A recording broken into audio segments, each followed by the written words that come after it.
हम जो सिलसिला चला रखा था हम मैग्नेटिक फील्ड कैलकुलेट कर रहे थे। ठीक है, अलग अलग चीजों के लिए हमने मैग्नेटिक फील्ड को कैलकुलेट किया था। मैंने मैग्नेटिक फील्ड को कैलकुलेट करने के दो मेथड्स आपको बताए थे, that is Biot-Savart law and second method बेटा आपका क्या था, बताओ जल्दी से। हाँ जी,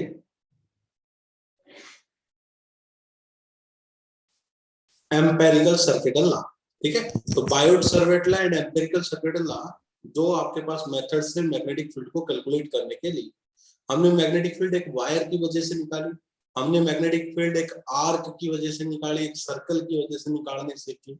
हमने मैग्नेटिक फील्ड एक वायर, जिस वायर में यूनिफॉर्म करंट फ्लो कर रहा था या जिस वायर में जे आर के साथ वेरी कर रहा था, हम उन सारे केसेस में मैग्नेटिक फील्ड निकालना सीख गए। फिर हमने मैग्नेटिक फील्ड एक सीट के कारण भी निकाली थी लास्ट क्लास में। अब हम मैग्नेटिक फील्ड निकालते हैं सोलेनोइड के कारण। सोलेनोइड क्या होता है उसके अरेंजमेंट देखते हैं और फिर उसके कारण हम मैग्नेटिक फील्ड को निकालते हैं। ओके, आफ्टर डेट बेटा हम डिस्कशन को और आगे बढ़ाएंगे। तो now let's start. Magnetic field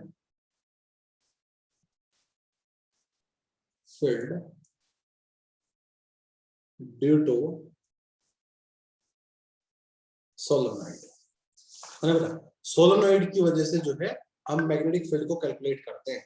आपने 12th क्लास में भी इसके बारे में पढ़ा होगा कि सोलेनोइड क्या होता है, इसके अरेंजमेंट क्या होती है। तो इस डिस्कशन में हम और उसको थोड़ा सा डेप्थ में देखेंगे। That is solenoid, magnetic field due to solenoid.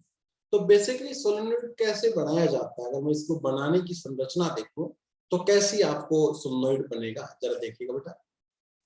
ये अगर मैं एक सिलेंडर ड्रॉ करता हूं,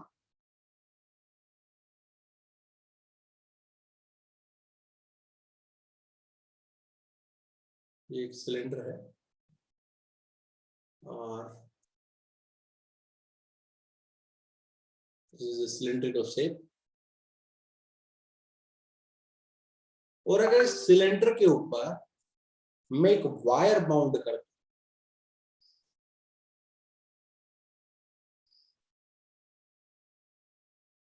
इस तरीके से एक वायर बाउंड कर दूं सिलेंडर के ऊपर, इस तरीके से,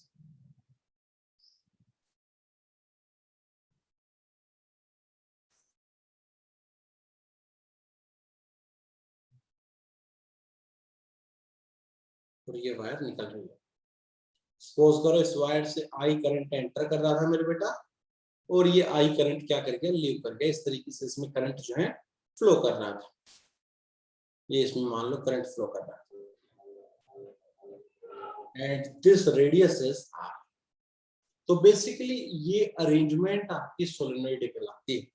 एक आप इंसुलेटिंग सिलेंडर लीजिए और उस सिलेंडर के अराउंड एक वायर को बाउंड कर दीजिए, तो आपका क्या बन जाएगा बेटा, एक सोलेनोइड बन जाएगा। आप समझ तो रहे हो ना कि मैं किस तरीके से वायर को इसके चारों तरफ क्या कर रहा हूँ, बाउंड कर रहा हूँ। ठीक है, यस सर। अगर मान लो इस सिलेंडर की लेंथ हमारी कैपिटल एल है। कैपिटल एल क्या है, that is the length of that cylinder, length of cylinder. और अगर मान लो कैपिटल एन जो है वो number of turn in cylinder,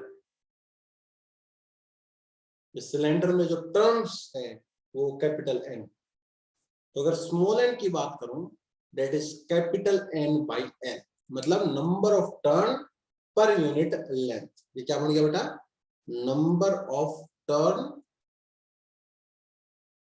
पर यूनिट लेंथ। ठीक है, capital N total number of turns है। ठीक है, इस number of turns in cylinder किस तरीके से, एल आपकी लेंथ ऑफ सिलेंडर है and this small n is the number of turn per unit length. Okay बेटा, और सपोज करो ये जो आई है, आई ये जो है करंट है इसमें जो फ्लो कर रहा है, current flowing through wire. Okay बेटा, ये कुछ इस तरीके के अरेंजमेंट, इस अरेंजमेंट को बेटा हम सोलेनोइड कहते हैं। This arrangement is said to be solenoid. लेकिन बेटा आपको पता है we are always dealing with the ideal case, हम तो एक आइडियल सोलेनोइड की वजह से निकाल सकते हैं। तो एक आइडियल सोलेनोइड को हम कैसे पढ़ें, एक आइडियल सोलेनोइड को हम कैसे पढ़ें? बेटा आइडियल सोलेनोइड के अंदर जो एन है ये मैं बहुत ज्यादा ले लेता हूं, वेरी लार्ज। एन का संख्या क्या ले लेता हूं बेटा, बहुत large, very large. N is very large. अब कहोगे एन वेरी लार्ज करने से क्या होगा बेटा? एन लार्ज करने से क्या होगा कि ये जो टर्न हो रहे हैं ये इतनी पास हो रहे हैं कि आपको ये ऐसा महसूस होगा, देखना प्लीज समझिएगा इसको, ऐसा महसूस होगा कि ये कोई सिलेंडर है आर रेडियस का, और ये सिलेंडर जो है ओमेगा वेलोसिटी से रोटेट कर रहा है, और इस सिलेंडर के ऊपर आपका ढेर सारा चार्ज जो है सरफेस के ऊपर बिखरा पड़ा है, दैट इज द सिग्मा। आप इस चीज को प्लीज समझने की कोशिश करो। बेटा अगर टर्न्स हम बहुत ज्यादा ले लेंगे, मान लो मैंने एक ग्लास है और इस ग्लास के ऊपर मैं आपको फील करवाता हूं ये चीज मैं क्या कहना चाह रहा हूं। इट इज यस,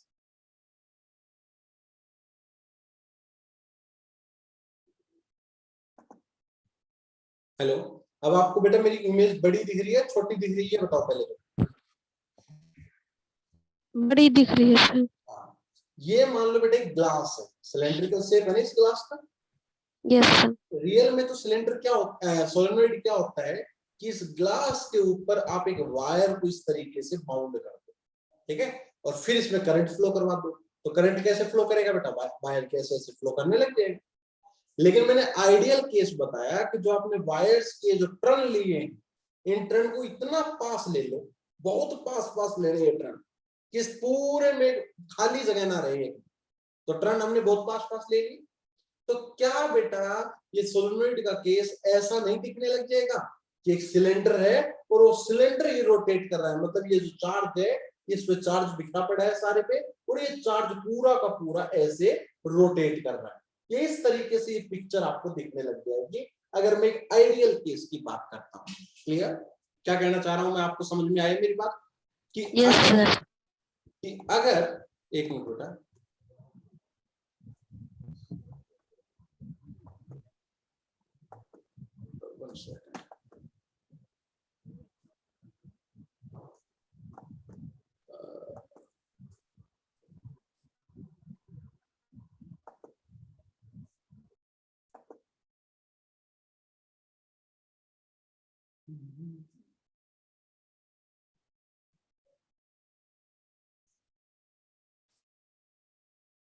यस, तो अगर मैं इस आइडियल केस की बात करूं तो मैं ये कह सकता हूं कि ये मैंने एक सिलेंडर लिया जिस सिलेंडर पर सिग्मा चार्ज भरा था, और ये सिलेंडर ही आपका म्यू से क्या कर रहा है बेटा, रोटेट कर रहा है। मैं एक आइडियल केस को इस तरीके से समझ सकता हूं। क्लियर बेटा, बात समझ में आई या नहीं आई? तो बेटा आप एक बात बताओ जल्दी से, अगर सिग्मा इस पे सरफेस पे चार्ज है तो सरफेस पे करंट हम कैसे डिफाइन करते हैं? सरफेस करंट के क्या है? Surface current, yes sir. Surface current density. तो सिग्मा क्या होता है बेटा, बताओ के क्या होता है बेटा? Sigma sigma into into V. V. V क्या है? किस वेलोसिटी के साथ वो चार्ज जो है फ्लो कर रहा है। मूव कर रही है। अब बेटा ये रेडियस इसका आर है और इसका रोटेशन ओमेगा है, तो क्या v is equal to R omega नहीं आर है? ओमेगा। यस तो सर। आप कह सकते हो कि k आपका क्या रहेगा? सिग्मा आर ओमेगा रहेगा। तो this is the surface current density in case of the ideal solenoid. आप इस तरीके से इस चीज को एक्सप्लेन कर सकते हो। अब हमें तो निकालनी है मैग्नेटिक फील्ड। मैग्नेटिक फील्ड हम एम्पेयर लॉ से निकालते हैं। तो अकॉर्डिंग टू एम्पेयर लॉ, क्या कहता है एम्पेयर लॉ? कि closed B dot dl is equal to mu naught I enclosed. और ये जो लूप लोगे ये इस करंट के परपेंडिकुलर होना चाहिए। मतलब लूप कैसा होगा आपका? Loop is like this. ये मैंने परपेंडिकुलर लूप ले लिया है। ये परपेंडिकुलर आप समझ रहे हो ना? ये सिलेंडर की सरफेस के अंदर मैंने इस लूप को क्या कर दिया है?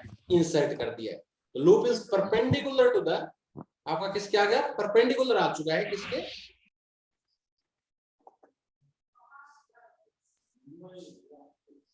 So loop is perpendicular to the, okay, so loop जो है ये जैसे इस तरीके से करंट अगर फ्लो कर रहा है तो लूप इसके परपेंडिकुलर मैंने एक लूप को ले लिया है। इसके अंदर आपका बी डॉट डीएल है वो कितना रहेगा? म्यू नॉट आई एनक्लोज। सपोज करो इस लूप की लेंथ जो है वो क्या है? एल है। The length of this loop is L.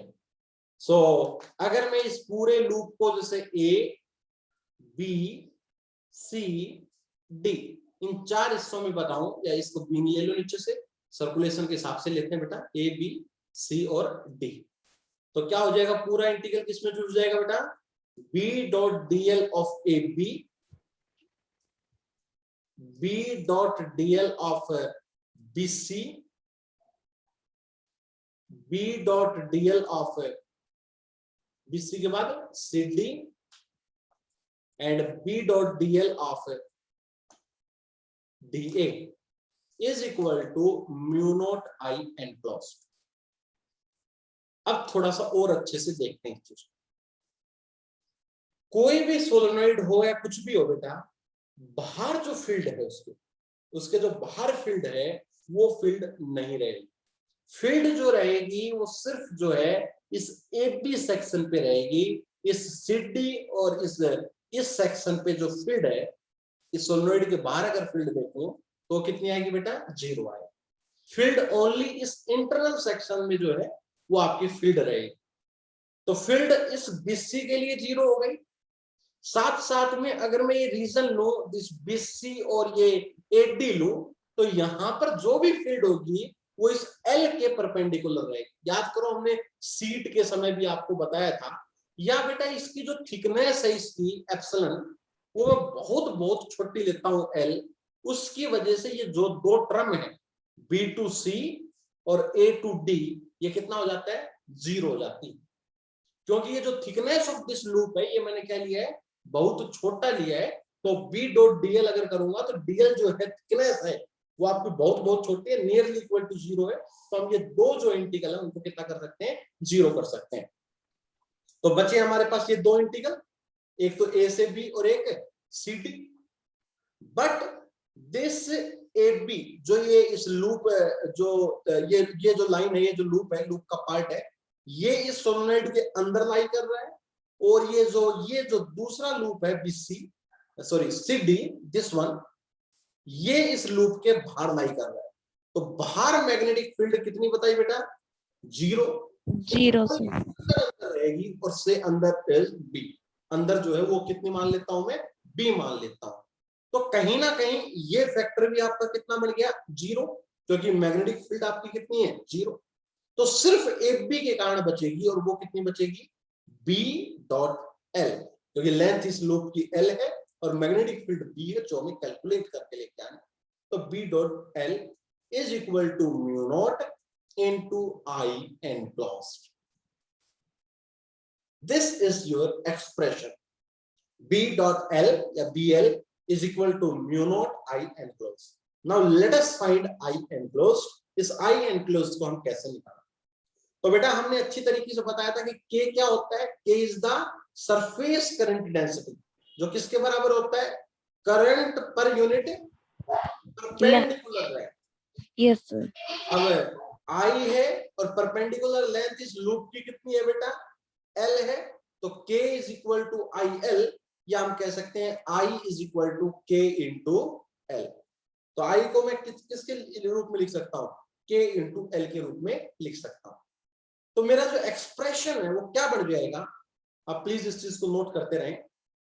So BL is equal to mu naught KL। L से L cancel, so B is equal to mu naught into K। ये आपके पास बेटा क्या आ चुकी है, आपकी मैग्नेटिक फील्ड आ चुकी है। अब कहोगे सर इसकी डायरेक्शन कैसे निकालें? डायरेक्शन निकालो राइट हैंड रूल से। जिस डायरेक्शन में करंट आपका जा रहा है उधर कर्ल्स करो फिंगर्स को, थंब आपको क्या देगा? Direction of magnetic field. तो सिलेंडर के चारों तरफ जो है आपकी फील्ड करंट फ्लो कर रहा है, तो अगर इस तरीके से वो करेगा तो करंट उधर ऊपर आए ना बेटा, आपकी जो फील्ड आई वो किधर आई? ऊपर आई। तो फील्ड जो है वो कैसे आएगी बेटा? ऊपर की तरफ आपकी आएगी। प्लीज चेक इट, क्या फील्ड की डायरेक्शन आप कर पा रहे हो? फील्ड किधर आएगी? Yes, sir. तो फील्ड की डायरेक्शन है बेटा, क्या बताया मैंने, देखो जल्दी से। इस तरीके से अगर फिंगर्स करोगे तो थंब आपका ऊपर की तरफ आएगा, राइट हैंड से। तो ऊपर की तरफ अगर देखें तो जनरली हम जेड कैप डायरेक्शन लेते हैं बेटा। हाँ जी, तो इसका मतलब Yes, आपकी sir. मैग्नेटिक फील्ड आ गई, वो कितनी आ गई?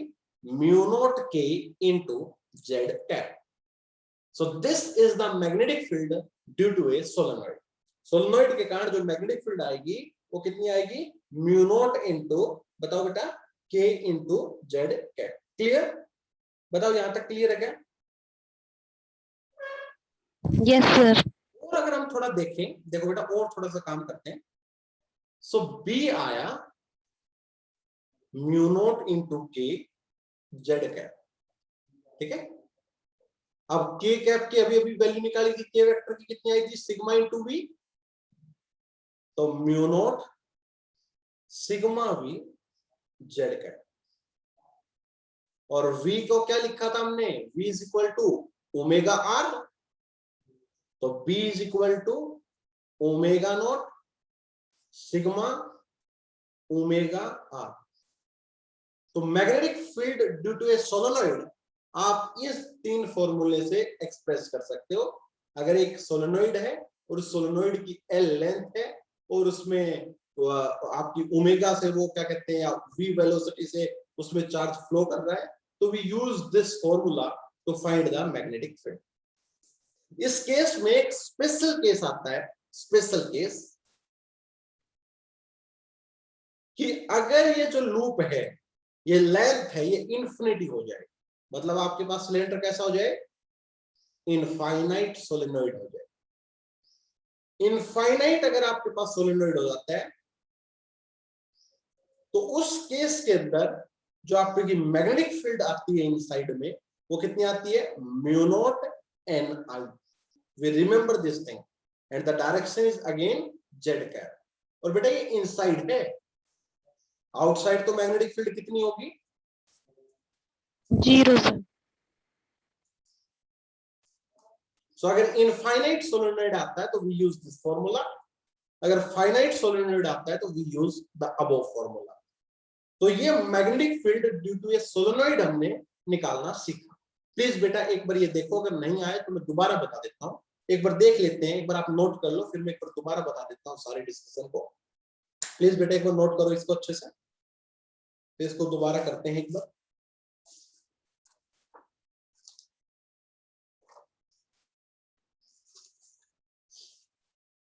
करे बेटा, देखो मैंने सिंपल सी कहानी आपको बताई।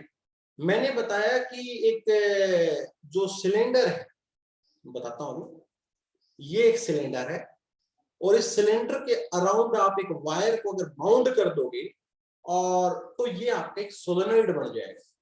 ये सोलेनॉइड में कुछ टर्म्स होती हैं जो बार बार इस्तेमाल होती है, जैसे L, that is the length of cylinder, that is the N, that is the number of turns in the cylinder. Wires के कितने टर्न है, actually the number of turn off wire in cylinder, where N is number of turns per unit L length, I is the current flowing through this। अब कहता है इस solenoid को मैं इस तरीके से भी समझ सकता हूं। किस तरीके से जी? अगर मैं एक आइडियल सोलेनॉइड कहूंगा तो आइडियल सोलेनॉइड में जो ये वायर की जो बाउंड हो रही है ये बहुत पास पास बाउंड होगी। तो पास पास बाउंड होगी तो आप कुछ इस तरीके से समझ सकते हो, एक सिलेंडर है जिसमें सिग्मा चार्ज है और सिलेंडर ही रोटेट कर रहा है। आप इस तरीके से भी एनालॉग केस समझ सकते हैं। तो मैंने ऐसे ही समझा केस पे सिग्मा चार्ज भरा पड़ा है और ये ओमेगा से रोटेट कर रहा है और इसकी आर रेडियस। तो अगर सरफेस करंट की बात करूं तो K that is sigma into V और वी आपकी होती है ओमेगा इंटू आर, तो वहां से मैं के का फार्मूला ले रहा हूं। दूसरा मैं जानता हूं के होता है सरफेस करंट डेंसिटी, जिसका मतलब होता है करंट पर यूनिट लेंथ का यूज के बाई एल, तो यहां से आई निकाल सकता हूं के इंटू एल। इस फॉर्मूले का भी मैं इस्तेमाल करूंगा। फिर मेरे को मैग्नेटिक फील्ड जब निकालनी होती है तो एम्पेरियल लूप का यूज करता हूं। तो मैं एक लूप लेता हूं perpendicular to the current flow. अगर इस पर्टिकुलर फेज की बात करें तो करंट ऐसे जा रहा है अंदर की तरफ, तो मैं एक ऐसा लूप लूंगा जो आधा तो इसके सिलेंडर के अंदर होगा और आधा सिलेंडर के बाहर होगा। और इस लूप की जो थिकनेस है, ये थिकनेस में ना के बराबर लेता हूं, एप्सिलॉन जो है वो very very less than L, तो नियरली जीरो के बराबर आप लेते हो। नाउ इस बी डॉट डीएल को आप तोड़ोगे तो चार अलग अलग टर्म्स बन जाएंगी। इस ऊपर और नीचे वाले की थिकनेस कम है इसलिए टर्म जीरो बन गई। बाहर मैग्नेटिक फील्ड जीरो आएगी इसलिए मैं टर्म जीरो बन गई। तो सिर्फ एक बनी और that is B into L is mu naught I enclosed. Now I put the value of I enclosed here and I get the expression of the magnetic field. So ये magnetic field को calculate करने का तरीका है solenoid. Clear? बताओ बेटा, किसी को डाउट हो यहाँ तक? तो No, sir. अब मैंने आपको एक असाइनमेंट भेजा था, मैग्नेटिक फील्ड कैलकुलेट करना using the Biot circuit law, empirical law, जितने भी लॉज हैं उनसे मैग्नेटिक फील्ड को कैलकुलेट करना। वो असाइनमेंट आपको आज करना है क्योंकि आज मैंने सारे जो टॉपिक्स हैं मैग्नेटिक फील्ड से रिलेटेड वो करवा दिए। कल उस असाइनमेंट्स के क्वेश्चंस को डिस्कस किया जाएगा। अब मैं आगे मूव करता हूं नेक्स्ट टॉपिक की तरफ। हमने बेटा मैग्नेटिक फील्ड में निकालना, मैग्नेटाइजेशन का एक बहुत बड़ा काम हमने कर लिया। हमने मैग्नेटिक फोर्स निकाल लिया और हमने मैग्नेटिक फील्ड निकालनी सीखी। जिस तरीके से बेटा इलेक्ट्रोस्टेट में हमने इलेक्ट्रिक फील्ड निकालनी सीखी थी गॉस लॉ से, और फिर हमने इलेक्ट्रिक फोर्स भी पढ़ा था कहीं ना कहीं। फिर बेटा याद करो वहां पर हमने पोलराइजेशन नाम का टॉपिक पढ़ा था। किसी बच्चे को याद है बेटा पोलराइजेशन टॉपिक हमने पढ़ा था, जिसमें हम Yes, बाउंड sir. चार्ज और वो चार्ज निकाल के लेके आते थे। Yes, sir. तो बेटा पोलराइजेशन क्या होता था, अगर किसी मटेरियल को इलेक्ट्रिक फील्ड में रख दिया जाता है तो उस मटेरियल में इंड्यूस्ड इलेक्ट्रिक फील्ड पैदा हो जाती है। इस फिनोमेना को हम पोलराइजेशन कहते हैं। इन द सिमिलर वे बेटा अगर किसी मटेरियल को किसी मैग्नेटिक फील्ड में रख दिया जाए तो अंदर एक इंड्यूस्ड मैग्नेटिक फील्ड पैदा हो जाती है, और इस फिनोमेना को हम क्या कहते हैं बेटा, मैग्नेटाइजेशन कहते हैं। तो अगला जो टॉपिक है बेटा हमारा वो मैग्नेटाइजेशन। तो the next topic is magnetisation. Topic is magnetisation. Magnetisation process क्या है बेटा? when a magnetic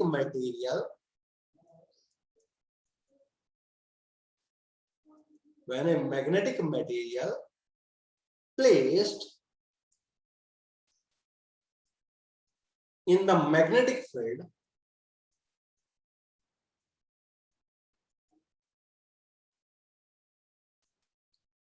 each atom magnetize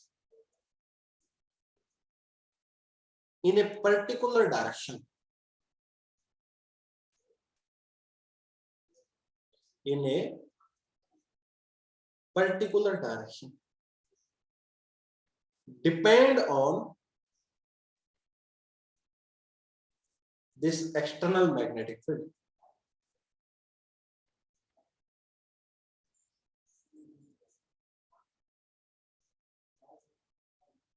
And ठीक है बेटा, एक डायरेक्शन में क्या कर जाएंगे, वो एक डायरेक्शन पर्टिकुलर डायरेक्शन में हो जाएंगे, depend on external magnetic field. Due to this net magnetic moment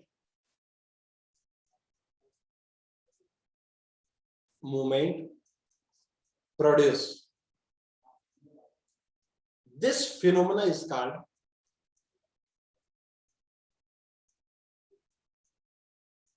called magnetization.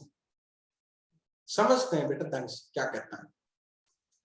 सबसे पहले तो मैं आपको एक बात बताना चाहता हूं ये टॉपिक करवाने से पहले, कि हर एक atom, every atom behave like magnet.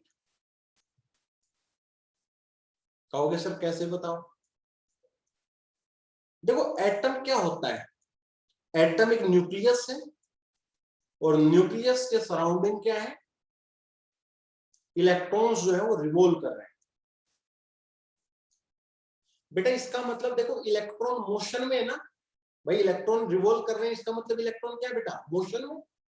और हमने बहुत अच्छे से एक बात पढ़ी थी कि जब भी कोई चार्ज पार्टिकल मूव करेगा तो उसको मतलब वो करंट प्रोड्यूस करेगा, और वो जो करंट प्रोड्यूस करेगा उस करंट को अगर करंट प्रोड्यूस करेगा तो हम जानते हैं कि करंट के चारों तरफ क्या प्रोड्यूस होती है, मैग्नेटिक फील्ड प्रोड्यूस होती है। इसका मतलब इस एटम के चारों तरफ भी क्या प्रोड्यूस होगी, एक मैग्नेटिक फील्ड प्रोड्यूस होगी, और मैग्नेटिक फील्ड तो मैग्नेट के अराउंड प्रोड्यूस होगी। दैट्स व्हाई एक एटम को हम क्या कह सकते हैं, मैग्नेट कह सकते हैं। दोबारा सुनो, मैंने क्या कहा, मैंने कहा कि मैग्नेटिक फील्ड कहां प्रोड्यूस होती है, मैग्नेटिक फील्ड एक मैग्नेट के अराउंड, एक मैग्नेट है नॉर्थ और साउथ, इसके अराउंड बेटा मैग्नेटिक फील्ड प्रोड्यूस होती है। इस तरीके से नॉर्थ से निकलती हैं और साउथ में एंटर करती है, ये मैग्नेटिक फील्ड होती है बेटा। एक मैग्नेटिक, मैग्नेट के अराउंड, किसके अराउंड है, मैग्नेट के around. In the similar way मैंने आपको एक बात और भी बताई है कि जो मैग्नेटिक फील्ड है वो प्रोड्यूस होती है किसके अराउंड बेटा, अगर एक वायर में करंट आई फ्लो कर रहा है, करंट फ्लो कर रहा है, तो भी एक मैग्नेटिक फील्ड क्या होती है, प्रोड्यूस होती है। इसका मतलब करंट कैरिंग वायर भी एक मैग्नेट की तरह बिहेव करती है। This implies current carrying wire behave like magnet, क्योंकि मैग्नेटिक फील्ड मैग्नेट के अराउंड होती है, और हम जानते हैं मैग्नेटिक फील्ड वायर के अराउंड भी होती है, इसलिए हम कह सकते हैं कि करंट कैरिंग वायर भी मैग्नेट की तरह बिहेव करती है।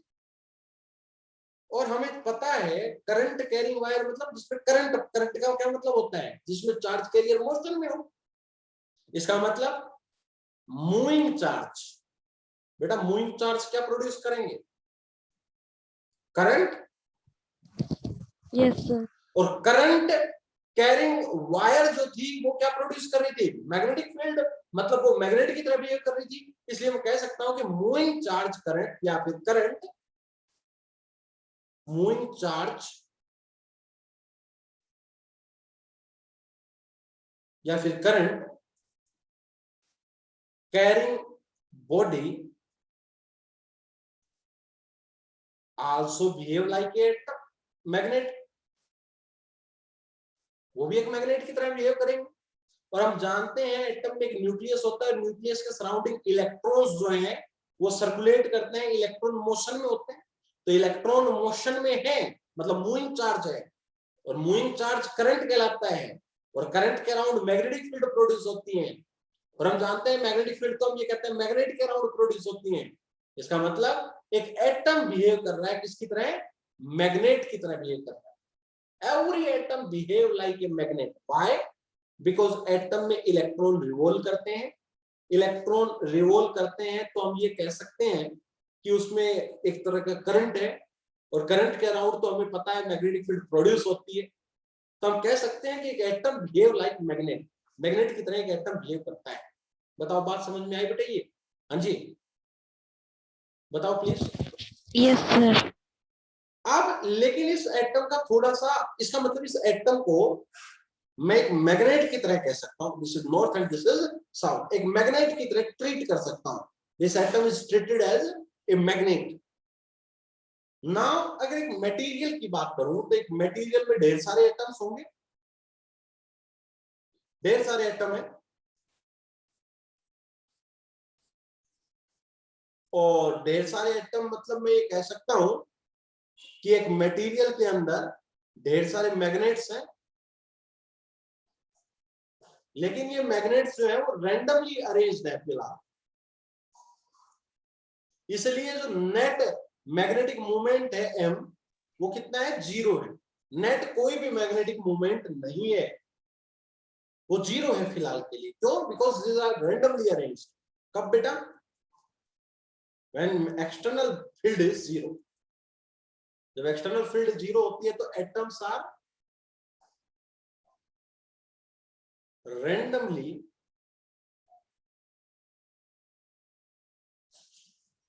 arranged। एटम्स जो है randomly arranged है। और we can say that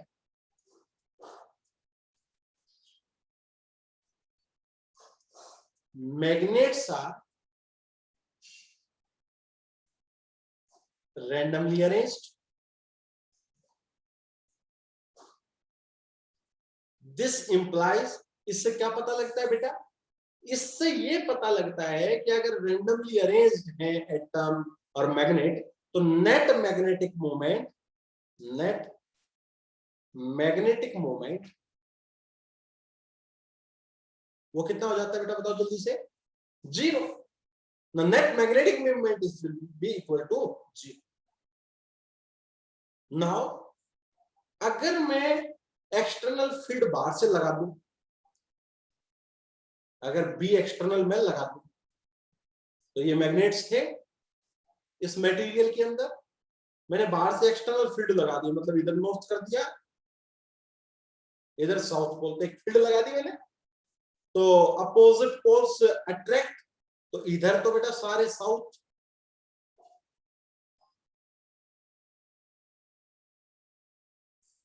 ये नॉर्थ, इस तरीके से अरेंज हो जाएंगे मैग्नेट्स, क्योंकि मैंने एक्सटर्नल क्या लगा दिए, फील्ड लगा दिए। तो अगर ये अंदर वालों की इन्फ्लुएंस अगर खत्म भी हो जाए, देखो नॉर्थ और साउथ पास में आ रहे हैं, तो इनकी इन्फ्लुएंस अगर एक दूसरे के साथ खत्म भी हो जाए, तो इस साइड वाला तो पूरा साउथ बन गया और इस साइड वाला पूरा क्या बन गया, नॉर्थ बन गया। इसका मतलब अंदर एक फील्ड जनरेट हो गई, इनसाइड इंड्यूस्ड। किधर बेटा? नॉर्थ से साउथ। मैं फील्ड अप्लाई कहां कर रहा था, एक्सटर्नल। आपने एक्सटर्नल फील्ड इस तरीके से अप्लाई की और उससे एक इंटरनल इंड्यूस्ड फील्ड जनरेट हो गई। इस फिनोमेना को हम मैग्नेटाइजेशन कहते हैं, कि जब किसी मटेरियल को एक्सटर्नल मैग्नेटिक फील्ड में रखा जाता है तो एक इंड्यूस्ड मैग्नेटिक फील्ड जनरेट हो जाती है, एक इंड्यूस्ड मैग्नेटिक मूवमेंट प्रोड्यूस हो जाता है।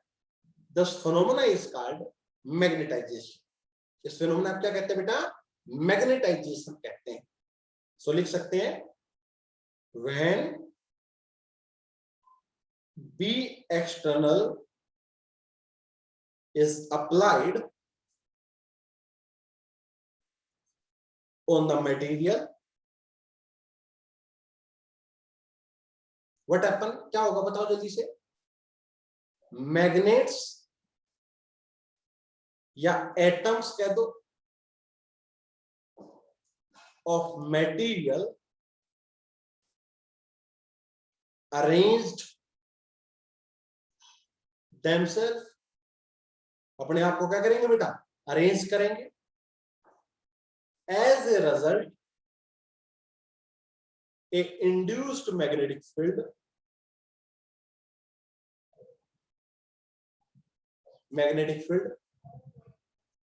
will be produced. This phenomena is called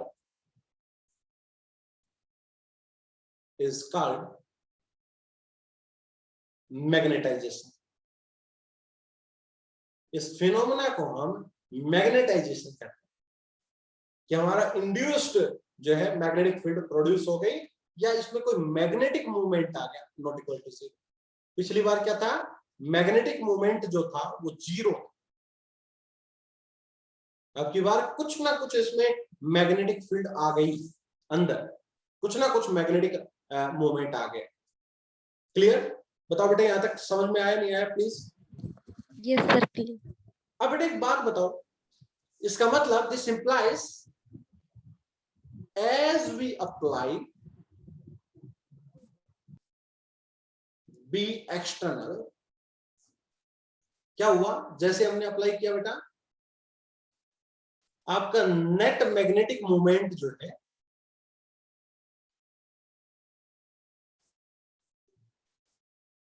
वो कितना हो गया, नॉन जीरो। इसका मतलब कह सकता हूं कि नेट मैग्नेटिक मोमेंट जीरो, या अंदर एक फील्ड जनरेट हो गई। तो फील्ड जनरेट हो गई अंदर, मतलब ये कह सकते हो एक अंदर इंड्यूस्ड करंट जनरेट हो गया। बेटा फील्ड किससे जनरेट होगी, फील्ड आपकी करंट से तो जनरेट होगी ना। तो आप ये कह सकते हो कि इंड्यूस्ड अगर फील्ड जनरेट हुई है तो उस मटेरियल के अंदर इंड्यूस्ड क्या जनरेट हो गया, एक करंट जनरेट हो गया। क्या हुआ, मैग्नेटिक फील्ड अप्लाई करने से नेट मैग्नेटिक फील्ड जीरो हुई, नॉन जीरो हुई। दूसरा, नेट या फिर आपकी जो मैग्नेटिक फील्ड इंड्यूस्ड हुई, क्या हुई, मैग्नेटिक फील्ड क्रिएट हुई, इंड्यूस्ड हुई, इंड्यूस्ड। इसका मतलब this implies some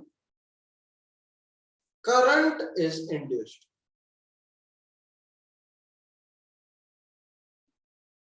inside the material, क्योंकि मैग्नेटिक फील्ड करंट की वजह से प्रोड्यूस होती है, वहां पर कुछ ना कुछ इंड्यूस्ड अगर मैग्नेटिक फील्ड जनरेट हुई है तो इसका मतलब आप समझ सकते हो वहां पर कोई इंड्यूस्ड करंट भी क्या हुआ है, जनरेट हुआ है। This current is also called induced current. इस करंट को हम क्या कहते हैं, this current is also called induced current और बाउंड करंट, क्योंकि ये मटेरियल के अंदर प्रोड्यूस हुआ है, उस मटेरियल की मैग्नेटिक इंड्यूस्ड मैग्नेटिक फील्ड की वजह से क्रिएट हुआ है। वहां अंदर के जो फिनोमेनाज हुए थे, अंदर की जो रीअरेंजमेंट हुई थी, उनकी वजह से प्रोड्यूस हुआ है। That's why this is said to be bound current. हम इसको क्या कह सकते हैं, ये बाउंड करंट आपका क्या हो गया, जनरेट हो। बताओ बेटा यहां तक चीजें समझ में आई या नहीं please. Yes, sir. Okay, now जो ये इंड्यूस्ड करंट जनरेट हुआ है, ये आपका दो प्रकार का होता है। जो इंड्यूस्ड करंट है, जो बाउंड करंट है, बाउंड करंट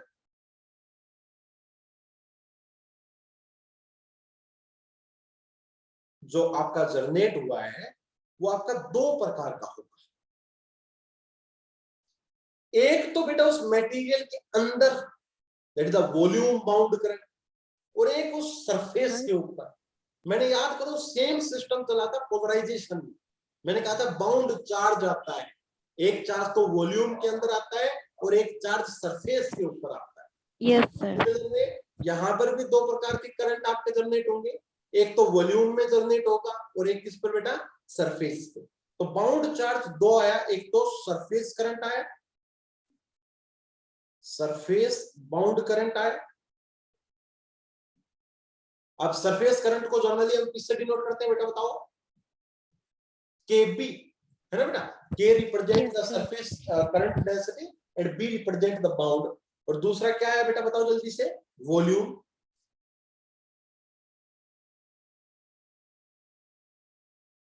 बाउंड करंट आया। जनरली वॉल्यूम करंट डेंसिटी को किससे रिप्रेजेंट करते हो बेटा, J, और ये इस जो सबस्क्रिप्ट लगाई है वो B क्या रिप्रेजेंट कर रहा है, कि क्या है बेटा, बाउंड करंट। क्लियर, बताओ यहां तक समझ में आ गया बेटा। Yes, sir. यहाँ दो केस है छोटे छोटे, केस 1 एंड केस 2। केस 1 है कि अगर जो मैं एक्सटर्नल अप्लाई कर रहा हूं फील्ड, ये मैं यूनिफॉर्म अप्लाई करूं। यूनिफॉर्म मतलब इसकी डायरेक्शन और इसका मैग्नीट्यूड क्या है, कांस्टेंट है। और केस 2, अगर मैं ये बी एक्सटर्नल जो अप्लाई कर रहा हूं ये कैसी हो, नॉन यूनिफॉर्म। तो बेटा अगर यूनिफॉर्म होगी तो जो वॉल्यूम में जो करंट इकट्ठा होता है वो नेट जीरो होता है। कहीं ना कहीं एक दूसरे को क्या कर देते हैं बेटा, कैंसिल कर देते हैं। जो वॉल्यूम में मैंने बताया पीछे देखो, ये अंदर वाले जो जिनका मैग्नेट्स था, इनका इफेक्ट्स एक दूसरे के साथ नेग्लेक्ट हो जाता है, अगर फील्ड हमारी यूनिफॉर्म है तो ओनली जो सरफेस, जो बाहर की तरफ जो पोल्स बचे हैं, इनकी वजह से इफेक्ट आता है। लेकिन अगर आपने एक्सटर्नल फील्ड जो लगाई वो यूनिफॉर्म नहीं है, तो कहीं ना कहीं ये अंदर वाले एक दूसरे को कैंसिल आउट नहीं करेंगे और आपका वॉल्यूम में भी रहेगा और बाहर भी रहेगा। बात समझ में आई बेटा मैं क्या कहना चाह रहा हूं? Yes, sir. तो अगर बी एक्सटर्नल यूनिफॉर्म है, then this JB is 0 and this KB is non-zero. But अगर बी एक्सटर्नल नॉन यूनिफॉर्म है, then both are non-zero. Then these both terms are non-zero. तो ये हमने बाउंड करंट की story पढ़ी कि बाउंड करंट में क्या क्या कुछ कुछ कैसे कैसे होता है। क्लियर? अब हमारा मोटिव आ गया बेटा कि हमने जेबी और केबी निकालना है, क्योंकि इनसे ही मैं करंट निकालूंगा और इनसे ही मैं सारा मैग्नेटाइजेशन का आगे प्रोसेस करूंगा। ओके, तो बेटा यहां तक आपने नोट कर लिया क्या? बताओ प्लीज। सर एक बार पीछे वाला पेज करना।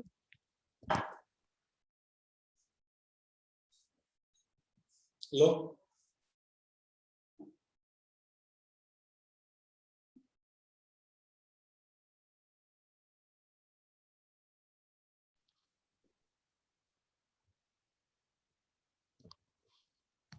ओके सर, आगे कर।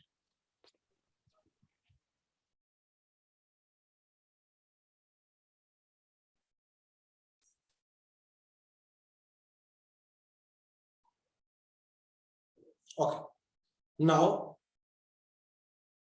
अब बेटा ये जेबी और केबी का फॉर्मूला कैसे लिखें?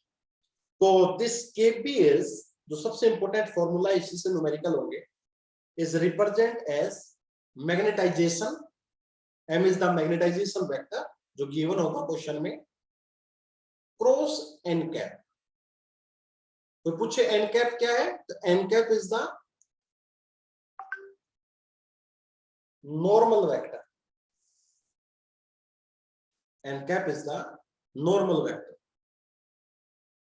दूसरा, अगर जेबी की बात की जाए तो जेबी क्या है,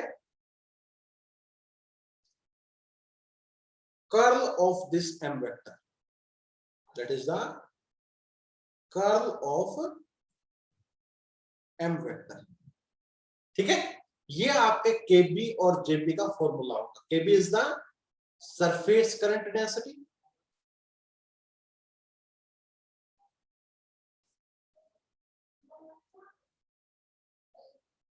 and JB is the volume current density.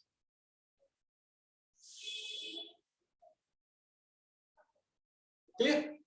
अब हम न्यूमेरिकल्स को करना स्टार्ट करते हैं, इनकी स्टडी करते हैं बेटा। बताओ बेटा, यहां तक आपने नोट कर लिया सभी ने? हाँ जी बताओ प्लीज। Yes sir. दूसरा बेटा, हम एक बात और भी जानते हैं, हम अपना एम्पेयर लॉ तो जानते हैं, एम्पेयर लॉ, इसका भी हम इस्तेमाल करेंगे बेटा इस क्वेश्चन में मैग्नेटिक फील्ड निकालने के लिए। That is B dot DL is equal to mu naught I enclosed. अब हम ढेर सारे क्वेश्चंस आपको करवाता हूं, तो प्रैक्टिस करवाता हूं, आप इन तीन फॉर्मूलेस के बेस पे मैग्नेटाइजेशन के क्वेश्चन कर सकते हो। अब क्वेश्चंस लिखते हैं और फिर प्रैक्टिस करते हैं, आगे चले ना। क्वेश्चन के स्टेटमेंट पे ध्यान देना। A long cylinder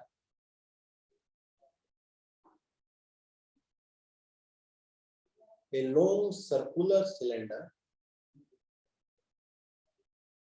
carrying a uniform magnetization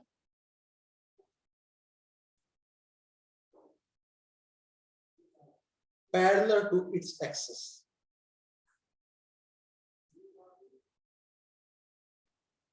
feel करना इसको। पहली चीज, find the bound current, that is K vector and J vector. And second thing, find the magnetic field inside and outside due to bound current only.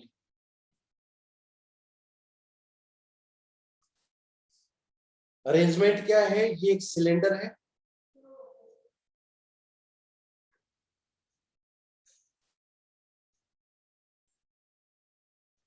और ये cylinder की axis है, this is the axis of cylinder. तो generally ये ऊपर वाली axis, वो direction हम क्या लिखते हैं बेटा? Z axis. जेड का है। और कह रखा है जो एम है, जो एम वेक्टर है, वो क्या है बेटा? बताओ जल्दी से। पैरेलल टू इट्स एक्सिस, मतलब वो मैग्नीट्यूड उसका एम है और उसकी डायरेक्शन क्या है बेटा? जेड कैप है। क्लियर? बताओ ये चीज समझ में आई नहीं आई? हाँ जी, यस सर। अब हमें सारी चीजें निकालनी। तो पहली चीज निकालते हैं हम के वेक्टर। बताओ बेटा के वेक्टर, के बाउंड कितना आया था? देखना जरा। के बाउंड का फार्मूला क्या था बेटा? m क्रॉस n, यही था ना फार्मूला? हाँ जी। सो m क्रॉस n। अब एक सिलेंडर जो है, इसका जो नॉर्मल वेक्टर है, नॉर्मल मतलब ये वेक्टर, नॉर्मल वेक्टर, क्या इसकी डायरेक्शन बता सकते हो? बताओ। अरे तीन ही तो वेरिएबल है, एक तो r, एक थीटा या फाई, और एक जेड। बेटा तीन तो डायरेक्शन होती है सिलेंड्रिकल कोऑर्डिनेट में। Yes sir. तो ये एक्सिस तो है अलोंग जेड एक्सिस, तो ये जो नॉर्मल वेक्टर है सिलेंडर का, वो किधर रहेगा? अरे ये कौन सी दिशा है बेटा? This is the radius vector. Yes sir. R. R cap नहीं रहेगा? Yes sir. बताओ please.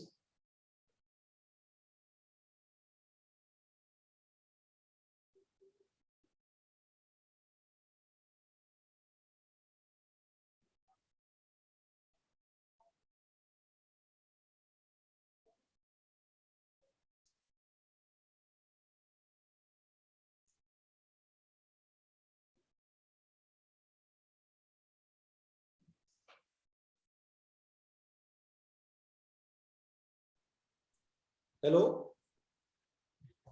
Yes sir. Okay, so N cap जो है, इस एन कैप को मैं क्या कह सकता हूं? Are cap. सो फॉर्मूला क्या बन गया? M Z cap cross R cap. अब बताओ जेड को, जेड क्रॉस आर कैप कौन सी बचेगी? अरे तीन तो वेक्टर है। Five. Five. Yes sir, five cap. This is the M phi cap. तो दिस इज द केबी, मतलब surface bound charge current, surface bound current. बताओ प्लीज चेक इट, क्या ये हमने ठीक लिखा नहीं लिखा? बताओ जल्दी से। हाँ जी। Yes sir. अब दूसरी बात आती है जेबी। जेबी क्या बताया मैंने? बताओ जल्दी से।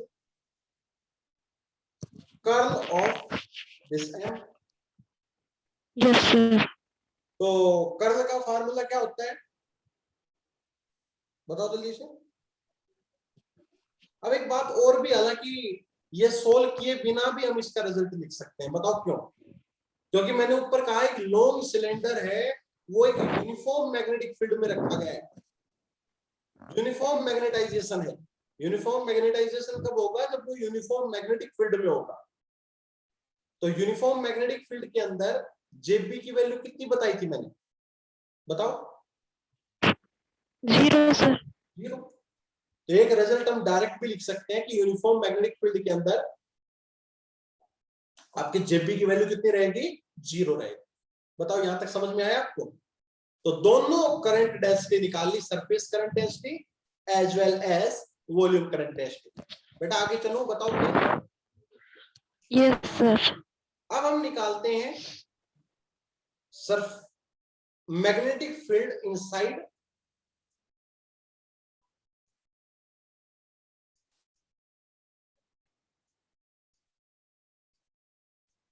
And magnetic field outside.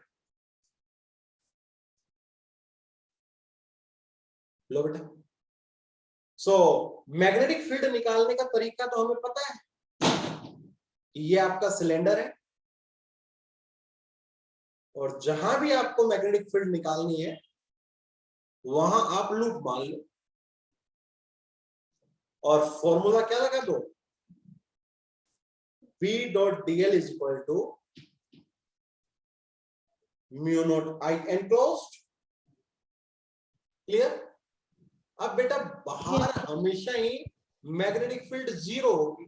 अब एक बात बता दो, बाहर मैग्नेटिक फील्ड जीरो क्यों? कोई बच्चा बता सकता है बाहर मैग्नेटिक फील्ड जीरो क्यों? क्योंकि अगर मैं आउटसाइड की बात करूं तो this B dot dl and this is mu naught I enclosed।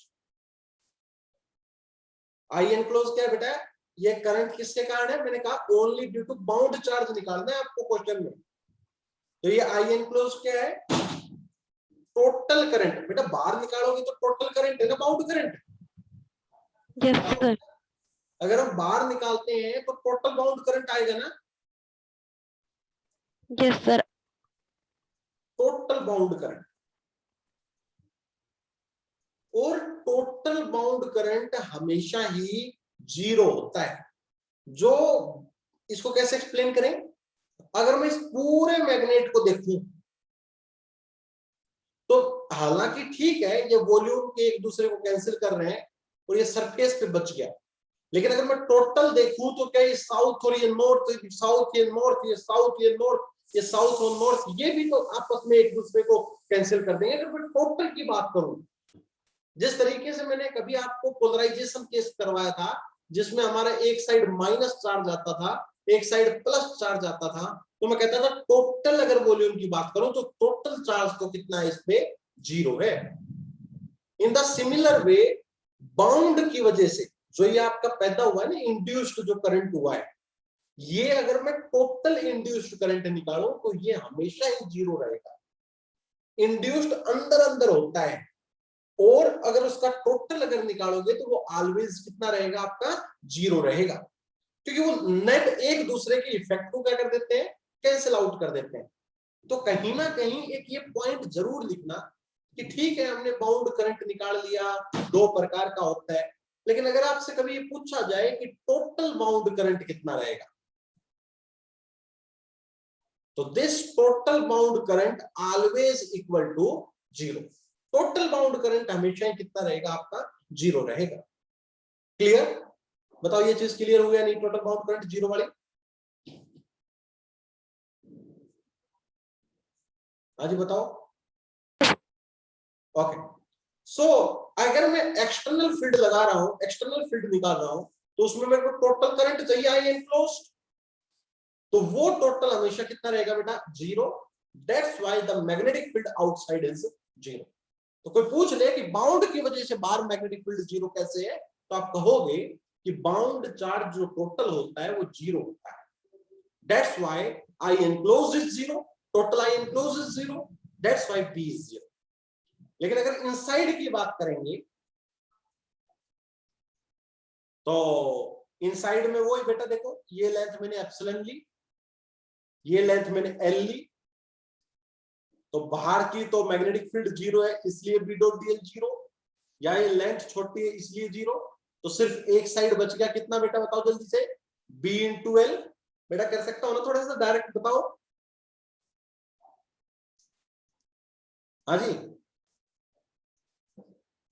क्या मैं लेफ्ट हैंड साइड को बी एल लिख सकता हूं डायरेक्ट?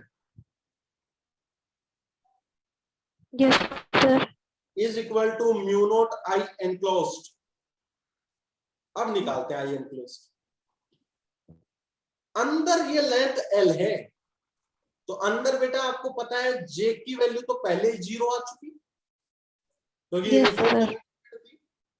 अब के क्या होता है बता सकते हो? के क्या होता है? के इज करंट पर यूनिट। Length, Length perpendicular. तो आई Yes, कितना आ गया आपका, के इंटू एल। तो अगर ये Yes, कॉन्सेप्ट sir. यूज करें तो mu naught K L, L से L cancel and we get mu naught into K. अंदर अगर मैग्नेटिक फील्ड डिस्चार्ज की वजह से बात करो तो म्यू नॉट इंटू के होगा। और जल्दी बताओ बेटा, क्वेश्चन में के कितना लेके आए थे आप? हाँ जी, के कितना लेके आए थे, के कितना निकाला है अभी अभी? अरे यार, इसमें के कितना निकाला है? M into phi cap. तो ये क्या आ गया, एम फाई कैप। तो this is the magnetic field inside, mu naught M into phi cap. ये आपकी मैग्नेटिक फील्ड आई क्या बेटा, इनसाइड आई। तो इस तरीके से आपको काम करना है। तो आपने 3-4 चीजें सीखी। क्या चीजें सीखी, पहले ये सुनो, आपको सीखना बहुत जरूरी है ये चीजें। क्या क्या सीखा आपने? आपने सीखा कि सरफेस डेंसिटी कितनी होती है, केबी कितना होता है, M cross N. Volume current density कितना होता है, curl of M. Empirical law क्या है, बी डॉट डीएल, जिसको हम क्या कहते हैं, mu naught I enclosed. I enclosed.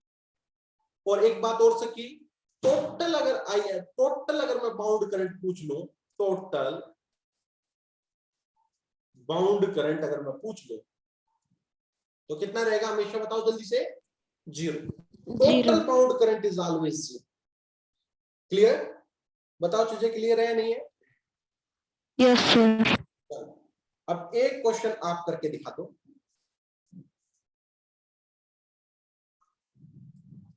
A long cylinder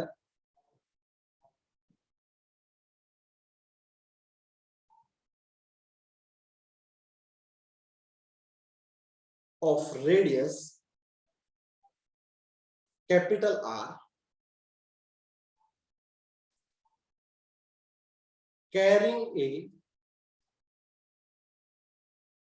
magnetization M, that is K R square phi cap। इस तरीके से मैग्नेटाइजेशन है बेटा आपकी बात। वेयर, अब देखो बेटा, कैरिंग ए मैग्नेटाइजेशन, तो मैग्नेटाइजेशन आर के साथ वेरी कर रही है, इसका मतलब अब की बार Yes, मैग्नेटिक sir. नहीं है। Where K is constant and R is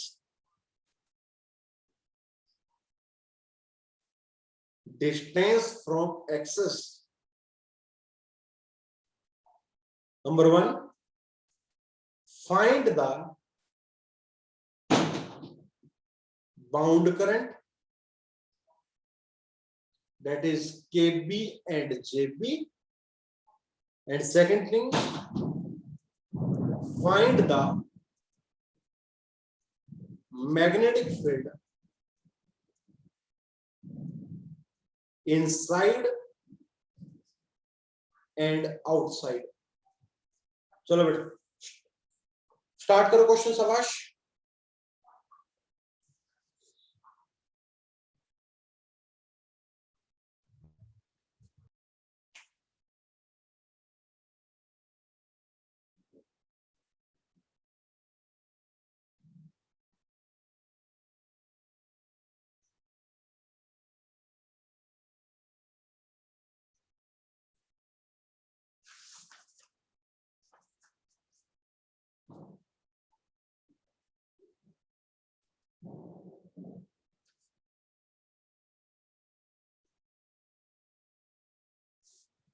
कितनी विडंबना की बात है, आप देखिए क्लास में कितने बच्चे पढ़ते हैं, शर्म आनी चाहिए।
हो गया?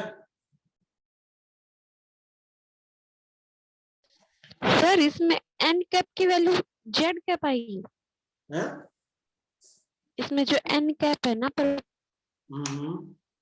नॉर्मल वेक्टर उसकी वैल्यू जेड कैप आएगी। बिल्कुल, एन कैप जो नॉर्मल वेक्टर है, आप बता देते हैं अभी बेटा, अभी बताते हैं। देखो ये हमने एक सिलेंडर लिया,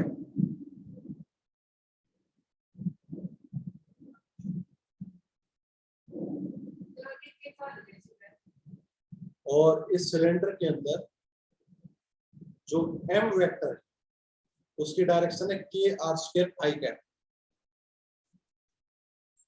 ठीक है, तो मतलब फाई कैप मतलब इस तरीके से अंदर की तरफ, इस सर्कुलेशन में फाई कैप की डायरेक्शन यही होती है। ये डायरेक्शन है K R square phi cap. ठीक है, अब आपको बताना है कि के बी क्या होगा एंड जेपी क्या होगा। तो सुनो ध्यान से, ये जो मैग्नेटाइजेशन है वो अब की बात इस तरीके से, नॉर्मल वेक्टर जो हमें लेना है,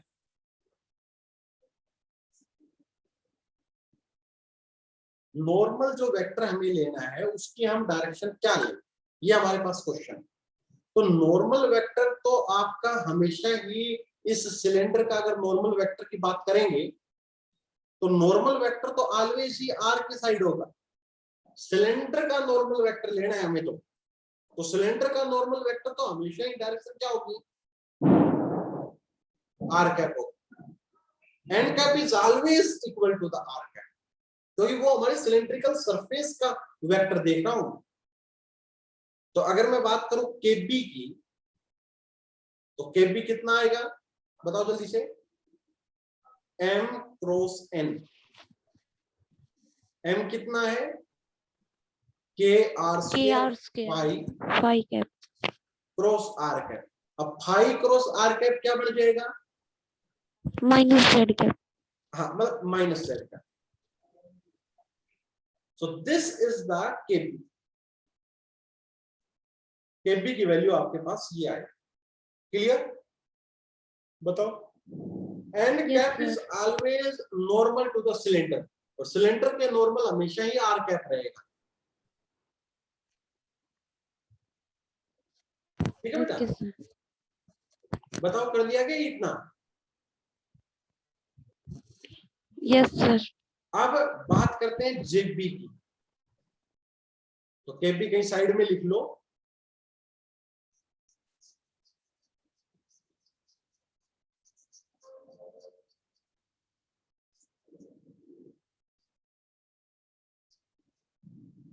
जो मैग्नेटाइजेशन था हमारा वो कितना दे रखा था, के आर स्क्वायर हाई कैप, और के बी की वैल्यू हम निकाल के ला चुके हैं के आर स्क्वायर जेड कैप।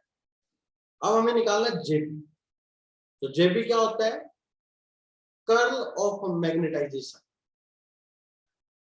अब कर्ल ऑफ मैग्नेटाइजेशन क्या होगा बेटा, सिलेंड्रिकल कोऑर्डिनेट में आपको याद है कर्ल कैसे निकालते हैं, 1/r।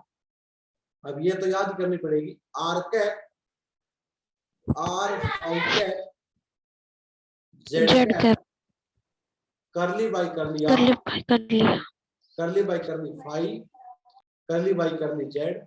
यहाँ आर का कंपोनेंट तो कोई नहीं है बेटा, फाई का कंपोनेंट जरूर है। याद है फाई के कंपोनेंट के साथ हमारे क्या आता था, आर साथ आता था, यस सर। के आर स्क्वायर, और जेड का भी जी। देखना ये पड़ेगा क्या, यस सर। सो 1/r, और इसको सोल्व करें अगर हम, तो आर कैप को लूं तो इसके साथ जीरो आ रहा है मेरे ख्याल से, हाई कैप को लूं तो जीरो आ रहा है, जेड कैप वाली टर्म देखो एक बार, curly by curly R of K R cube minus zero. तो this is K R cube कितना बनेगा, 3r स्क्वायर, एक आर से आर भी कट जाएगा, तो मेरे ख्याल से 3kr आर जेड कैप आ रहा है। प्लीज चेक करो क्या आपका जेबी आ रहा है। So JB is 3kr Z cap, this is the JB. Please check it. Yes sir.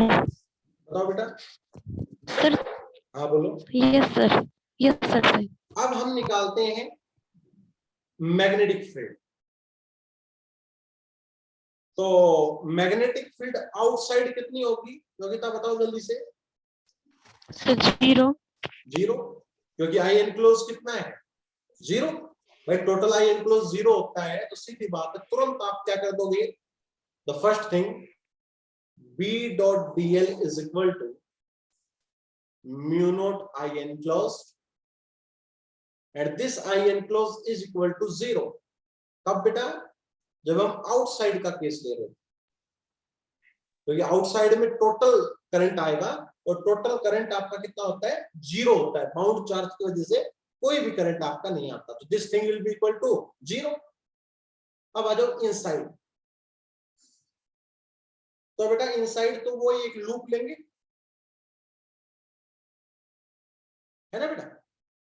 अब एक बात बताओ, मैं एक छोटी सी बात बताता हूं, लूप किधर लेंगे, कोई बच्चा बता सकता है लूप किधर लेंगे। लूप क्या मैं ऐसे लूं,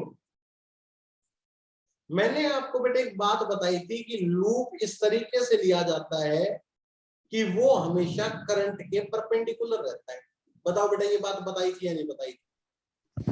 एम्पिरिकल लॉ में लूप इस तरीके से लिया जाएगा कि it is perpendicular to the current, और करंट किधर फ्लो कर रहा है, देखो के और जे की डायरेक्शन किधर है, बताओ जल्दी से, जेड कैप की तरफ। तो इसके परपेंडिकुलर तो लूप ऐसा लूप बनेगा, बताओ समझ में आई नहीं आई बात। इसके परपेंडिकुलर अगर मैं लूप लूंगा तो वो लूप तो कुछ इस तरीके से बनेगा। हाँ जी बताओ। Yes sir. इस लूप का रेडियस क्या है बेटा r। तो जल्दी से बताओ इस लूप के लिए b डॉट dl कितना हो जाएगा b, और dl कितना हो जाएगा, dl का इंटीग्रेशन बताना। अरे लूप का पूरा सर्कमफ्रेंस बताओ कितना होगा जल्दी से। 2r। 2 pi r। सर्कमफ्रेंस कब 2r होने लग गया, अरे लूप कितना यस सर है, 2 dl पाई का r integration 2 pi r is equal to mu naught I enclosed. बताओ ये बात बनेगी नहीं बनेगी। सबसे इंपॉर्टेंट फैक्टर था कि हमने जो लूप है वो अब की बात ऐसे लेना है। क्यों लेना है, बिकॉज एम्पिरिकल लॉ ये कहता था कि loop is always perpendicular to the current. बताओ समझ में आया नहीं आया। अब हम आई एनक्लोज निकालते हैं। करंट दो करंट की वजह से आएगा, एक तो ड्यू टू केपी एंड एक आएगा ड्यू टू जेपी। अब निकालते हैं जल्दी जल्दी देखना। सबसे पहले मैं करंट निकालता हूं ड्यू टू आपका केपी या जेबी निकालते हैं जेबी। बताओ बेटा जेबी, जेबी क्या होता है बताओ जल्दी से। Current per unit perpendicular area. अरे याद है नहीं है।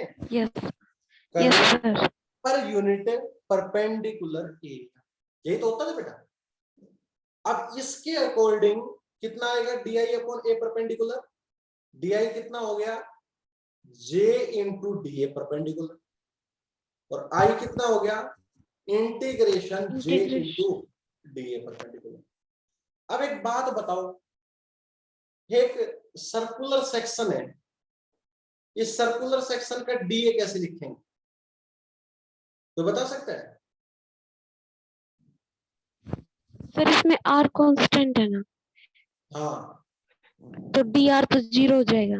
हाँ थीटा और फाई और जेड का कंपोनेंट है आर r इस d लूप फाई। के लिए कांस्टेंट है, ये लूप है, इस लूप के लिए आर कांस्टेंट है।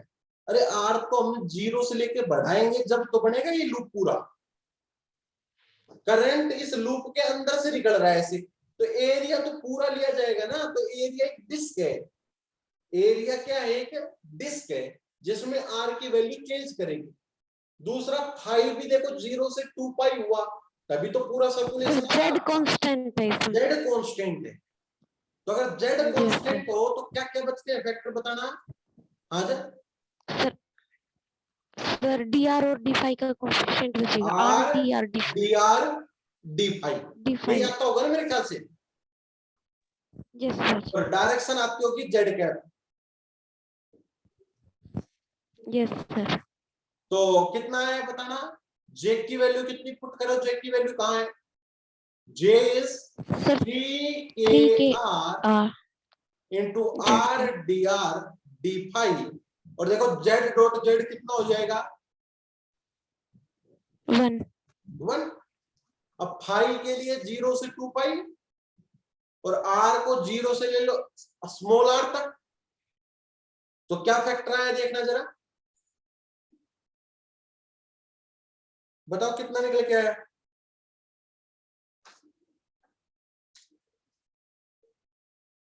Sir 2 pi r cube into k। क्या बेटा, सर 2 पाई k r क्यूब। 3 के बाहर 2 पाई डी फाइव का 2 पाई, और R cube by r cube by 3 से 3। 3 कट गया, तो 2 पाई आर क्यूब, 2 पाई के आर क्यूब, देखो ये आया क्या। Yes sir. तो ये करंट निकाला हमने जेबी के कारण, अब हम करंट निकालेंगे केबी के कारण, ठीक है। Now let's find the current due to KB. चलो देखो यहां तक कर लिया, तो मैं आगे मूव करूं, बताओ please. Yes sir. Okay, now current due to KB, तो बेटा केबी क्या होता था बताओगे आप।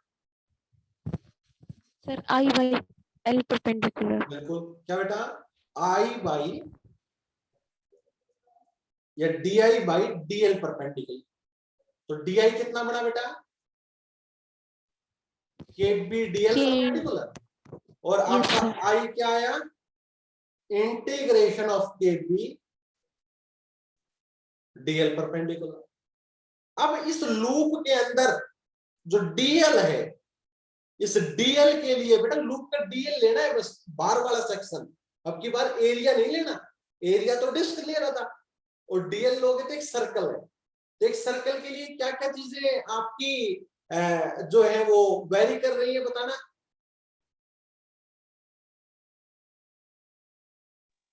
एक तो बेटा एक तो इस लूप के लिए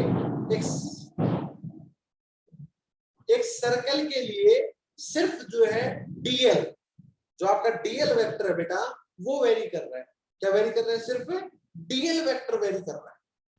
मेरी बात समझो बेटा, एक सर्कल के लिए सिर्फ और सिर्फ क्या, डीएल वेक्टर आपका वेरी कर रहा है। एक सर्कल है तो सर्कल का डीएल वेक्टर है, ये जो लूप लिया है ना मैंने, लूप इसके अंदर जो लूप लिया है इसमें डीएल वेक्टर सिर्फ वेरी कर रहा है, तो डीएल वेक्टर जो है वो आ जाएगा, तो KB into DL vector. DL vector का मतलब हम डीआर वेक्टर भी कह सकते हैं ना, जिसकी वैल्यू लास्ट में जाके 2 पाई आर बढ़ जाएगी। इसकी वैल्यू कितनी बढ़ जाती है बेटा, 2 पाई आर। थोड़ा सा अब इस केबी की बात करते हैं, केबी, केबी कितना आया था बेटा बताना, केबी की वैल्यू कितनी आई थी, माइनस 3kr²। नहीं माइनस थे KB, sir minus Z cap direction था। हाँ माइनस के आर स्क्वायर जेड कैप, ये आया था बेटा। Yes sir. तो अगर मैं इस सर्कल की बात करूं तो सर्कल में तो रेडियस फिक्स है बेटा, देखो सर्कल में तो रेडियस क्या है बेटा, फिक्स है, तो रेडियस फिक्स है तो उसके लिए और के आर पर डिपेंड कर रहा है, तो ये बाहर निकलाएगा, तो दिस कमिंग आउट, तो के आर स्क्वायर बाहर निकल जाएगा, और डी आर का इंटीग्रेशन जस्ट कितना हो जाएगा बेटा, 2 पाई आर हो जाएगा। डी आर का इंटीग्रेशन जस्ट कितना हो जाएगा, 2 पाई आर हो जाएगा, तो ये कितना आ जाएगा, minus KR² into 2 pi r. This is the value of the current due to K. K क्या था बेटा? सरफेस जो करंट था उसकी वजह से है। दोबारा सुनो, मैं क्या कहा? KB into DL perpendicular. अब बेटा DL मतलब लेंथ, लेंथ क्या बेटा? जो हमने जो आर्क लिए इसकी लेंथ। अब लेंथ का अगर इंटीग्रेशन करेंगे तो सीधी बात है, इसका आर्क का रेडियस है r, ये छोटे से सेक्शन का रेडियस है r, तो अगर पूरा हम DL का इंटीग्रेशन कर दो तो कितना बचेगा? 2 पाई r। दूसरा जो KB है बेटा, ये सिर्फ r पर डिपेंड कर रहा है और सर्कल के लिए r कांस्टेंट है, तो बाहर कितना आ जाएगा? KR², तो कितना आ गया? -KR² into 2 pi r। ये आ गया बेटा करंट ड्यू टू KP। दोनों करंट को ऐड कर दो, वो आपका आ जाएगा टोटल करंट, और वहां से हमारी इक्वेशन सोल्व हो जाएगी। तो क्या आया? B इंटू क्या था बेटा उधर? 2 पाई r, और ये करंट आया कितना? -2 पाई KR³। और वो कितना था बेटा? पहले वाला करंट बताना एक बार।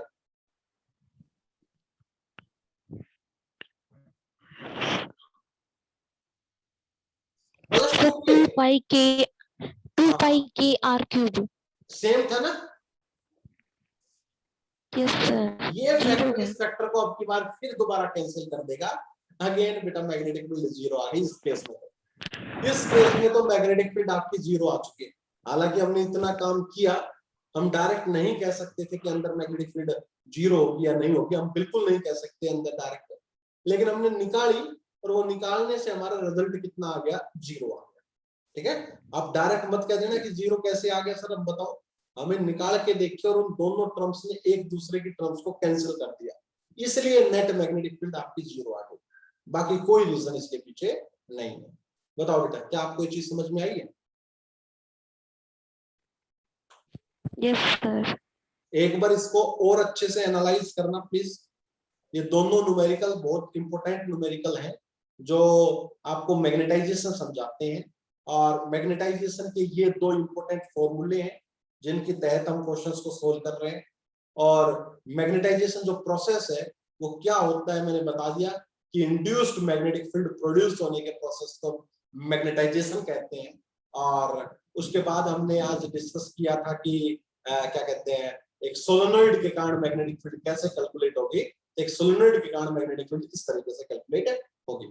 तो बेसिकली आज आपको magnetic field due to solenoid and magnetization जितना करवाया है, ये दोनों फॉर्मूले और इनके ऊपर ये दो क्वेश्चंस, इन क्वेश्चंस को एक बार घर बैठ के तसल्ली से दोबारा देखना। और एक असाइनमेंट मैंने आपके साथ शेयर कर रखा है जिसमें हम मैग्नेटिक फील्ड को कैलकुलेट करते हैं, वो असाइनमेंट कल आपको करके लेके आना है। साथ हम यहाँ पर करेंगे क्वेश्चंस को, साथ नहीं आएगा वो मैं करवाऊंगा, और फॉर्मूले सारे याद होने चाहिए कि वायर की वजह से, इनफाइनाइट वायर की वजह से कितना, सेमी इनफाइनाइट की वायर कितना, एक सर्कुलर लूप की वजह से कितना, डायरेक्शन किस रूल से निकाले, ठीक है, मैग्नीट्यूड कितना, तो ये सारी चीजें आपको याद होनी चाहिए यहाँ तक। ठीक है, बाकी नेक्स्ट क्लास में मैं आपको करवाऊंगा। यहाँ तक किसी को डाउट है तो पूछो। सर एक बार लास्ट पेज करना। Last page yes sir. लो,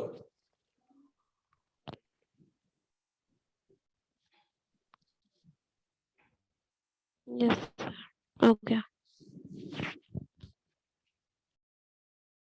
ओके, तो ठीक है बेटा, कल मिलते हैं। Okay sir.